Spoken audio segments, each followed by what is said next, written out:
Hey everyone. So, if I did have an immediate bit of praise for this episode, is that we got to the big reveal within Vegapunk's broadcast a lot quicker than I pretty much thought we would. Yeah, we still had to wait until the end of the episode, but I remember reading the manga from week to week, and I swear, I swear, from my recollection of reading the manga, it took a lot longer to get to this reveal. That to get to this real than it did here in the anime. But the more I think about this, but the more I think about my time reading the manga as well in the when it was doing Egghead, I think I remember there being more than a couple breaks as well with the I remember there being more than a couple breaks as well with Egghead. So I think that's what's kind of screwing with my perception of this, of just of how I'm viewing the anime version of this versus the manga, is that I think I remember that Oda did take more than a couple breaks during that time. So yeah, in that regard, I guess kind of kudos to the anime for not making us wait several episodes compared to how long it felt to like to pretty much wait for this reveal in the manga.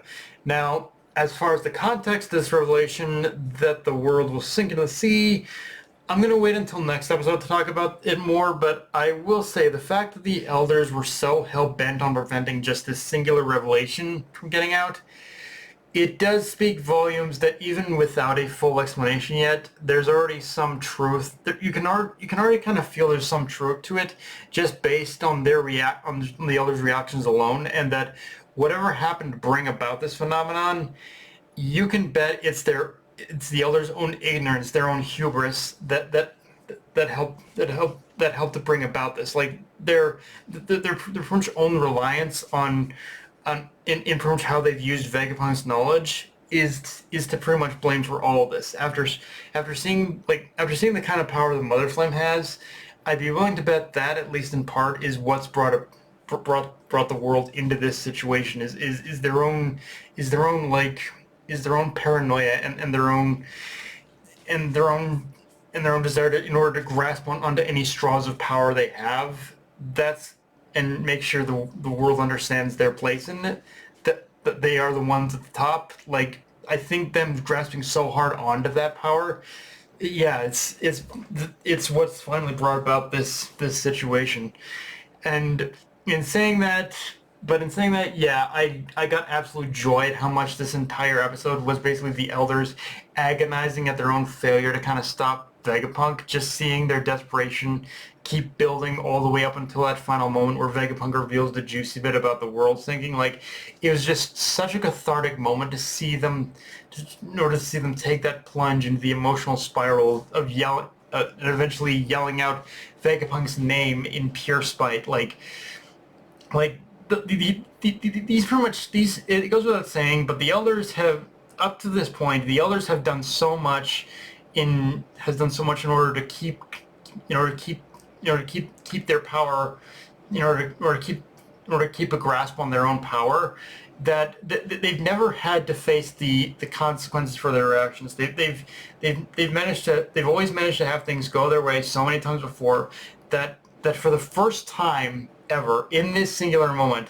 they're faced with a situation that's actually getting out of their control. Like, Vegapunk, in many respects, has successfully backed them into a corner without even needing to lift a finger. And the absolute best part of it all is that they the elders did it all to themselves. Like, this is a problem of their own making, by Saturn having recklessly killed Vegapunk without considering even the minuscule possibility of what would happen should he die. Like, there's so much delicious irony at characters like this digging their own graves without even realizing that they've pretty much done it until it's too late. And buckle and hey, elders, buckle up, motherfuckers! You guys are about to have about to be hit in the face heavily with what's about to happen now.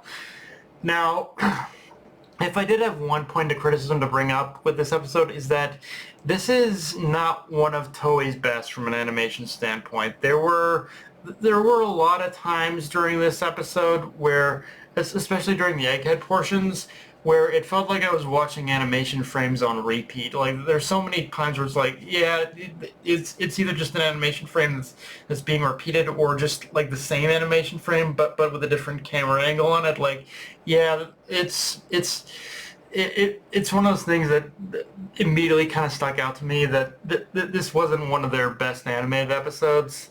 This wasn't their best foot forward, but I I also don't never know what to think about episodes like this, because it's clear that this one wasn't really even a very heavy action episode. It was mostly just focused on the broadcast itself. So it's like, in some ways, you give a little leeway to these episodes, but you still expect a little bit better, a little bit more effort as well. Um, I think the only moments actually that did generally stick out to me was the Sanji versus Nostro fight in the episode. It feels like that's where the effort went, and when they took a and then they took a shortcut with everything else.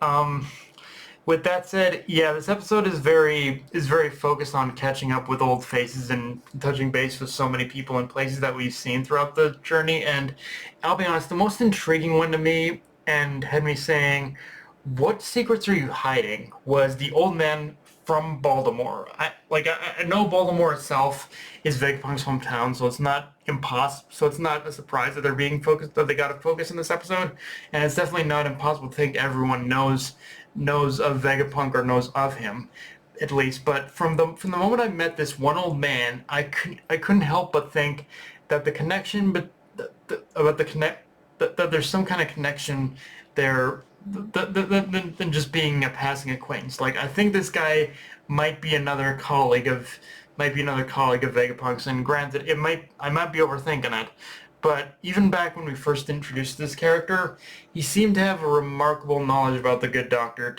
to just be to just be a citizen. So for me, it's just one of those things that sparks curiosity of how much of a role, if any, is Baltimore itself going to play when the dust settles on Egghead in the future. That's kind of one thing that I'm curious about.